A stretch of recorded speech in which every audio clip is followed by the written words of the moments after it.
O nascimento do fascismo no cerne da modernidade. Falar sobre o fascismo é um desafio.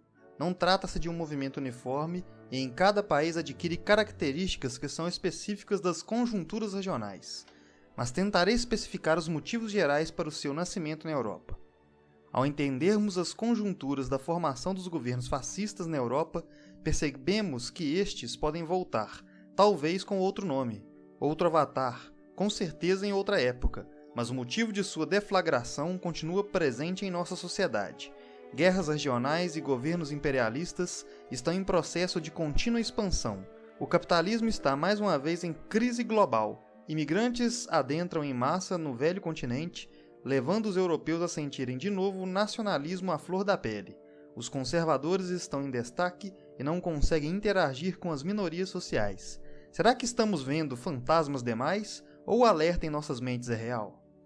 O primeiro fator que devemos analisar é o contexto do período entre guerras. De início, ao verificarmos os países que entraram na Primeira Guerra Mundial, podemos constatar que a maior parte desses tinha democracia parlamentar como sistema político.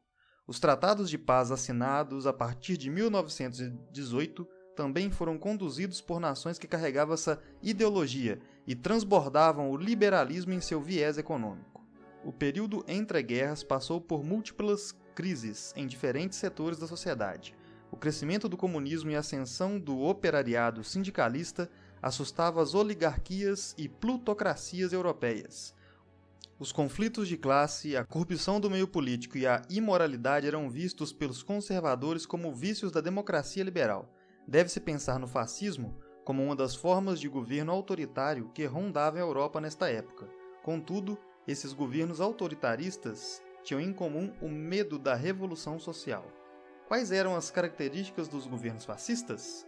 Como se diferenciavam de outros governos autoritaristas de extrema-direita? O fascismo, assim como estas outras ditaduras, venerava o Estado, a ordem e a propriedade privada. Todos faziam do estatismo forte a sua bandeira. O corporativismo também era intrínseco em grande parte dessas nações. Contudo, os governos fascistas fizeram este último aspecto de baixo para cima. Por serem centralizadores, dominavam sua economia num paradoxo que oscilava entre o antiliberalismo, mas dependiam do capitalismo e de grandes empresários. Para Thomas Mann, o fascismo é a tentativa da construção de um Estado-nação transcendente e expurgado por meio do paramilitarismo. Foquemos nos conceitos presentes nessa frase. Nacionalismo. Os fascistas não tinham tolerância alguma às outras culturas e identidades étnicas, já que a nação era um só corpo, indivisível. Esse nacionalismo doente tem em seu grau máximo a xenofobia. Mais conhecido ato dos nazistas em relação a isso foi o Holocausto. Estatismo.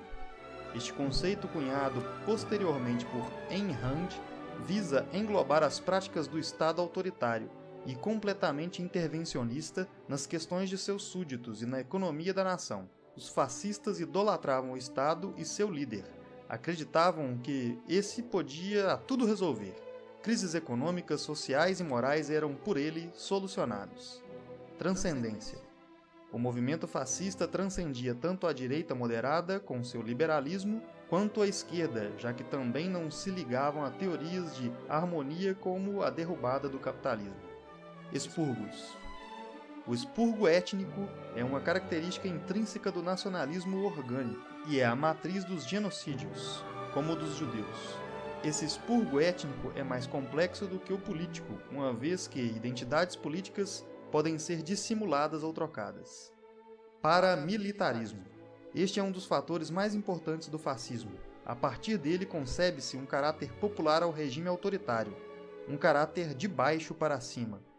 Era bem-vindo entre as classes populares e amplamente apoiado pelas elites.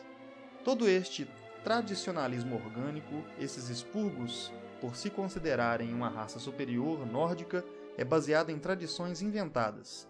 Foram fabricadas para atender aos apelos de um povo que, após uma guerra frustrada, precisava reerguer sua identidade. O macroperíodo que concebeu o fascismo está entrelaçado por crises da era moderna, a Guerra Dita Mundial, os conflitos econômicos oriundos da Grande Depressão e a crise política de diversos países ao tentarem se converter em democracias instantâneas, e uma sensação de decadência da civilização após tantos anos forjando um falso progresso da humanidade. Foi dessa forma que metade da Europa se vê tomada por regimes fascistas. Sumariamente, o historiador Eric Hobsbawm nos dá um plano geral. As condições ideais para o triunfo da ultradireita alucinada eram um Estado velho, com seus mecanismos dirigentes ao mais funcionando, uma massa de cidadãos desencantados, desorientados e descontentes, não mais sabendo a quem ser leais. Fortes movimentos socialistas ameaçando ou parecendo ameaçar com a revolução social, mas não de fato em posição de realizá-la. E uma inclinação de ressentimento nacionalista contra os tratados de paz de 1918 e 1920. Percebemos que por trás do fascismo existe todo um contexto moderno e específico de uma época. O fascismo não poderia ser concebido antes, já que este Estado-nação e o nacionalismo orgânico são frutos desse recorte temporal.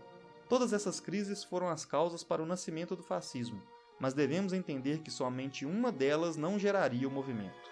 Ao refletirmos sobre os tempos atuais, devemos levar essa crítica em consideração.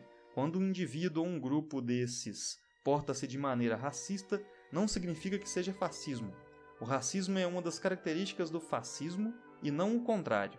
Também não podemos negar uma maré enchente em relação a um conjunto de práticas análogas ao fascismo, e por isso mantermos-nos atentos.